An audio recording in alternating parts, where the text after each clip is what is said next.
প্রথম দফার ভোট শেষ হয়ে গিয়েছে 23শে এপ্রিল, আর 29শে এপ্রিল দ্বিতীয় তথা শেষ দফার ভোট।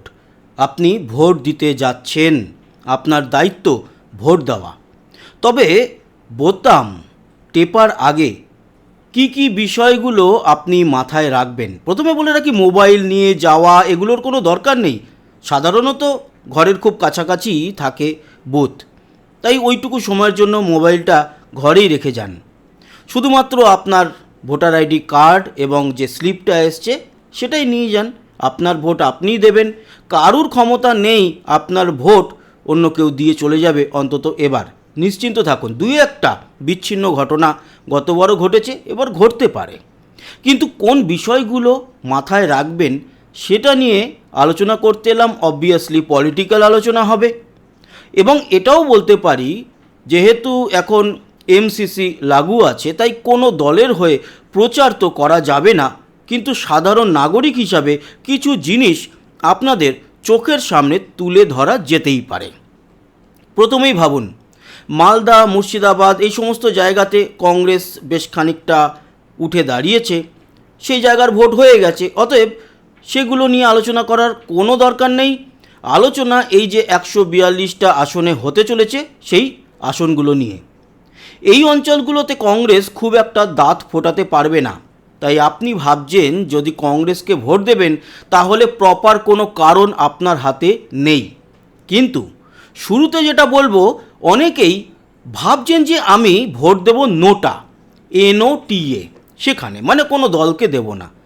তাদের বলে রাখি, এটা যদি নিয়ম হতো যে নোটায় যারা ভোট দেবে এবং সেই নোটা যদি জিতে যায়, তাহলে নোটার তরফ থেকে একজন MLAকে পশ্চিমবঙ্গে প্রতিনিধি হিসাবে বিধানসভায় পাঠানো হবে। হবে কি? হবে না।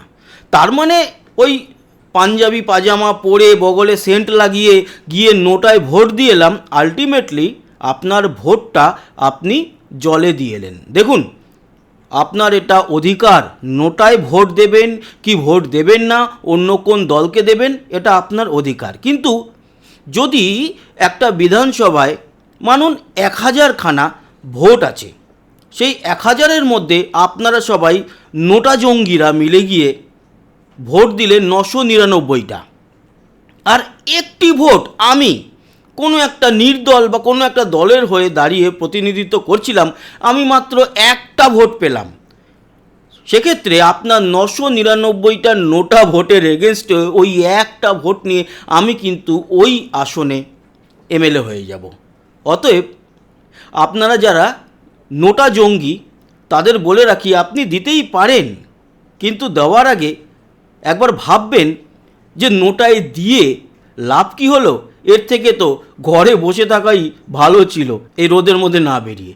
তাই নোটায় আপনারা দেবেন কি দেবেন না আপনাদের পার্সোনাল ব্যাপার, বাট ওই নোটায় ভোট দেওয়া আর জলে ভোট দেওয়া অনেক ভালো। অনেকে বলবেন, তর্ক করবেন যে না, এই প্রার্থীদের মধ্যে আমার কাউকেই পছন্দ নয়, কিন্তু গণতান্ত্রিক জায়গায় যখন একটা রাজনৈতিক দলই ক্ষমতায় আসবে, তাহলে আপনার মনে হওয়া উচিত যে যে একটু খারাপের মধ্যে কম খারাপ তাকে ভোট দেওয়া উচিত।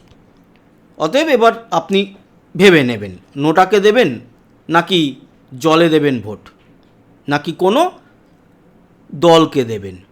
আপনার কিন্তু ওই নোটায় দেওয়া ভোট কাজে লেগে যেতে পারে কোনো একটা দলের জন্য, এবং সেটা হতেও পারে খারাপ, হতেও পারে ভালো, কিন্তু সেইটা ডিসিশন আপনি নেবেন। দ্বিতীয় আসি, কংগ্রেসের কথা তো বললাম। এখানে কংগ্রেসের এই 142টা আসনের মধ্যে কোনো সেইভাবে উত্থাপন দেখা যাচ্ছে না। কংগ্রেসকে এই মুহূর্তে সেইভাবে সাপোর্ট দেওয়ার মতো কোনো জায়গা দেখছি না। আর বামফ্রন্ট সবথেকে 2 নম্বরই পার্টি। ফেসবুকে দেখবেন 142টা 178টা তারা নাকি জিতে গেছে। অ্যাকচুয়ালি এই ফেসবুক বিপ্লবী বামপন্থী নামক তারা যদি মাঠে নেমে কাজ করতো, তাহলে ফেসবুকে এই নোংরামিগুলো দেখতে হতো না। প্রচুর নোংরামি।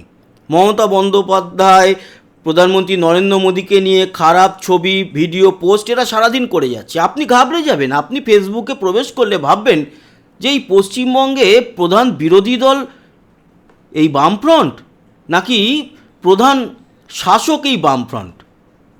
আপনি ভাববেন যে সত্যিই হয়তো বামফ্রন্ট এসে গেছে এদের ফেসবুক প্রচার দেখে, কিন্তু মাঠে নেমে যখন দেখবেন এরা শূন্য ছিল। এবার হয়তো এক দুটো পেলেও পেতে পারে, নাও পেতে পারে, কোনো গ্যারান্টি নেই। অতএব এদের একেবারে দূরে সরিয়ে রাখুন। অনেকেই বলছে মাঝে মধ্যে দুই একজন মানে ওই থাকে না পুরনো বামপন্থী। তবে হ্যাঁ, একটা কথা বলি, বিমান বসুকে আমি সম্মান করি। উনি কিন্তু আজকে একটা ভিডিও দেখছিলাম, হেঁটে যাচ্ছিল, এই বয়সেও, আর উনি সৎ মানুষ, এটা নিয়ে কোনো প্রশ্ন নেই। কিন্তু আসলে সেটা হচ্ছে, অনেকে বলছে ফিরবে লাল, আমি পিছনে বলে দিয়েছি ছিড়বে, তাই না? ওই একই ব্যাপার। এদের কোনো রকম কোনো ব্যাপার নেই, এরা ঘরে বসে রাজনীতি করছে। এখন কয়েকজন মাঠে নামছে, কর্নারে, স্ট্রিট কর্নারে তারা জনসভা করছে, কোনো দাম নেই এদের। অনেকে গালাগালি করবে, করুক। আমাকে এখানে তো পার্সোনাল মেসেজ করা যায় না, ইউটিউবে, ফেসবুকে যে আমাদের পেজ আছে দ্য বেঙ্গল টিভির, সেখানে পার্সোনাল মেসেজে ম্যাক্সিমাম তাদের একটি কমিউনিটি থেকে আমাকে গালাগালি উল্টো পাল্টা বলা হয়েছে। আমার খারাপ লাগে না, চামড়া তো গন্ডারা রয়ে গেছে। ইউটিউব যারা করে তারা জানে যে কীরকম কমেন্টস তাদের ঝেলতে হয়, তো এই সমস্ত ঝেলে নিয়েছি। বরঞ্চ আমি আনন্দ পেয়েছি যে কতটা কাঁচা লঙ্কা বাটা এদের পেছনে গুঁজে দিতে পেরেছি, যে এই গালাগালির লেভেলটা এতটা একেবারে উচ্চ মাত্রায় আমার কাছে পৌঁছেছে বা আমাকে দিচ্ছে। এটাই আমার শান্তি। এবং কোনো রিপ্লাই দেবো না, জ্বলে মর। ভাবছে কি আমার সঙ্গে ঝগড়া করবে মেসেঞ্জারে উল্টোপাল্টা খারাপ বলে। তোর আমি খুশি হয়েছি, যত বেশি গালাগালি দিবি তত বুঝবো যে লঙ্কা বাটার যে ঝালটা, ওই ঝালটা খুব ভালো বানিয়েছি আমি, তার জন্যই না এত জ্বালা, অসম সালা। ওটাই চাই। বামপন্থীদের কোনো ব্যাপার নেই এর মধ্যে। এরা ওই বলবে আপনাকে, অনেক কিছু করবে। এরা এখন ফেসবুকে বিরাট বিপ্লবী, কিচ্ছু করতে পারবে না। এবার আসি মূল যে দুটো দল, টিএমসি বনাম বিজেপি, এখানে দুটো দলের মধ্যে আপনি ভাববেন সরকার পক্ষে নাকি বিরোধী পক্ষে ভোট দেবেন। প্রথমেই জানিয়ে রাখি, আপনার যেটা ইচ্ছা, যাকে পছন্দ তাকে দেবেন, কিন্তু ভোট দেওয়ার আগে একবার ভাববেন যে ভারতবর্ষ স্বাধীন হওয়ার পর পশ্চিমবঙ্গে কংগ্রেস ছিল, বামপন্থীরা ছিল, তৃণমূল 15 বছর চালাচ্ছে, কোনো দিন কিন্তু বিজেপি আসেনি। তাহলে নতুনকে সবসময় আহ্বান করা উচিত, দেখে নেওয়া উচিত যে তারা কীরকম চালায়। অনেকে বলবে এটা হবে, এটা খারাপ হয়ে যাবে, ওটা খারাপ হয়ে যাবে। এর থেকে আর কত খারাপ করবে? এর থেকে তো আর খারাপ বেশি করতে পারবে না। আর যদি খারাপ করে তাহলে বলবো আমাদের কপালই খারাপ, যাদেরই আনি তারাই খারাপ। কিন্তু দেখে নেওয়া দরকার, দেখে তো অবশ্যই নেওয়া দরকার কি করেছে এই রাজ্যে যারা এখন সরকারে আছে। তারা করে নিয়েছে যা করার। আপনার, আমাদের সকলের সেই পেছনটা হল হল করে রে বাবু, একটা ডায়লগ ছিল না, পিছনের রুল। আপনি মনে থাকবে যারা সিনিয়র, তাহাদের কথা। মিঠুন চক্রবর্তীর একটি সিনেমা রাষ্ট্রপতি পুরস্কার পেয়েছিল মিঠুন চক্রবর্তী অভিনেতা হিসাবে, সেখানে বলেছিল পুলিশের রুল ঢুকাইয়া ঢুকাইয়া পেছনটা হল হল কইরা দিছে রে, কখন যে বেগ আসে টের পাই না। ওই রকমই আমাদের অবস্থা এই হয়েছে। আর কত হলহল করবে আমাদের পেছন? যদি আমরা নতুন কাউকে নিয়ে আসি, আমাদের দায়িত্ব নতুন কাউকে দেখা। তোরা পারলি না সর, তোরা পারলি না সর। এরাও 15 বছর দেখলাম, এবার নতুন কেউ আসুক। যদি এরাও খারাপ করে তাহলে দেখা যাক তার পরবর্তী সময় কাদের অপশান আসতে পারে। কিন্তু না দেখে আমরা ভুল কথা বলতে পারি না। ভোটটা দেওয়ার আগে, বোতামটা টেপার আগে ভাববেন চাকরি দরকার কি না। দিতে পারুক না পারুক চেষ্টা করতে হবে।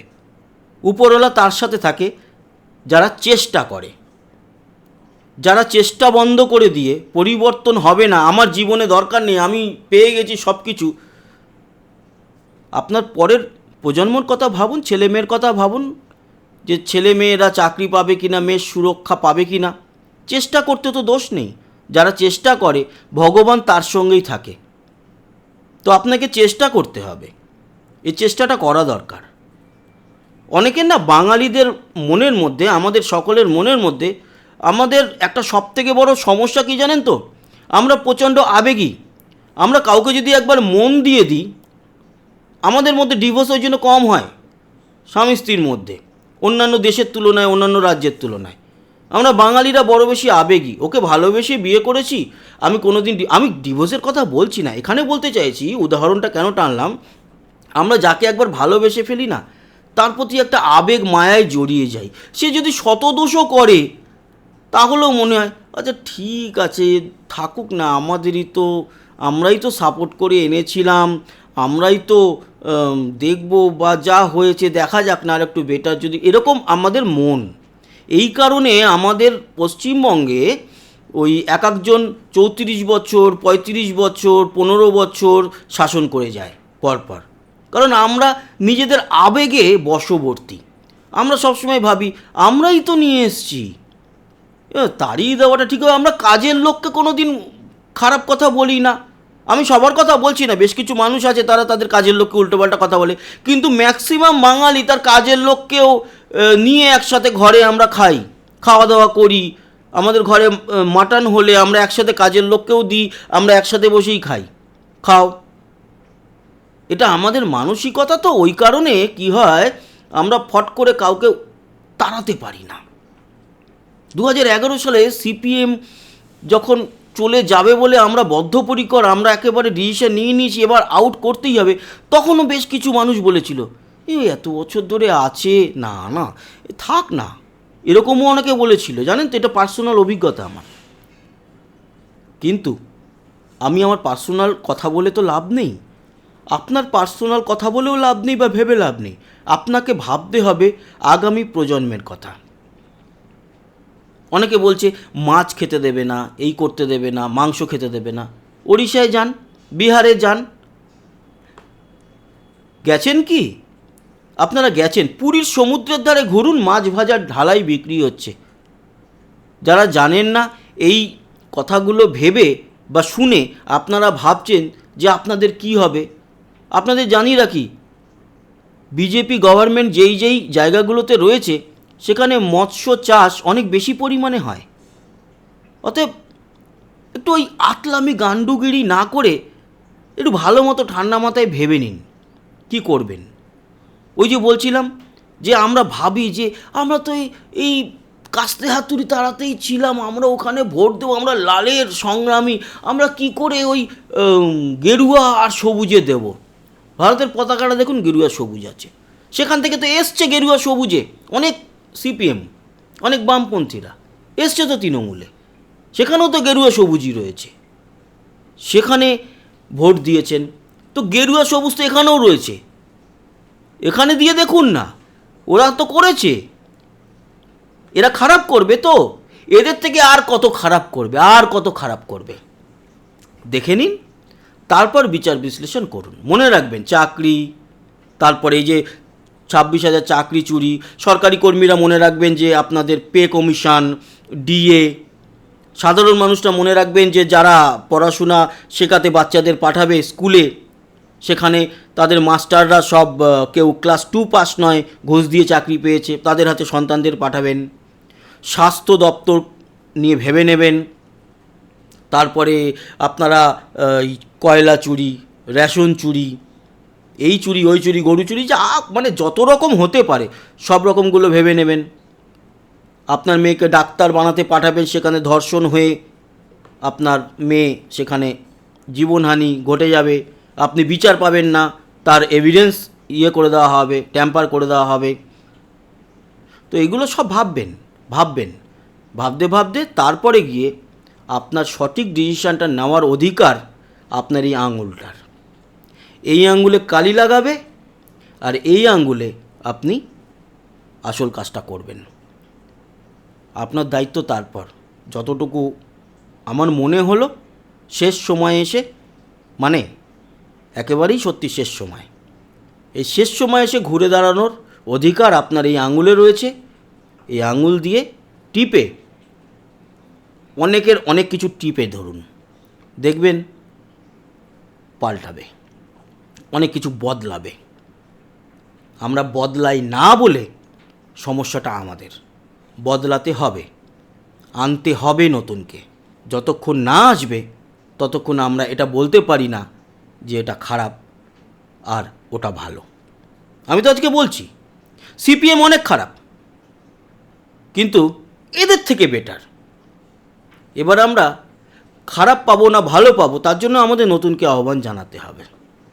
তবে বামপন্থীদের ফাঁদে পা দেবেন না। এরা ছেলের রক্তে মাকে তারা খাইয়েছিল ভাত, আর ক্ষমতায় এলে আবার মারবে জনগণের পেছনে লাথ। এদেরকে বিশ্বাস করবেন না, সাপকে বিশ্বাস করুন, কিন্তু বামপন্থীদের নয়। ভালো থাকবেন, দেখা হচ্ছে কালকে সারাদিন ভোটের রিপোর্ট নিয়ে। আসতে থাকবো ঘন্টার পর ঘন্টা। ততক্ষণের মতো টাটা।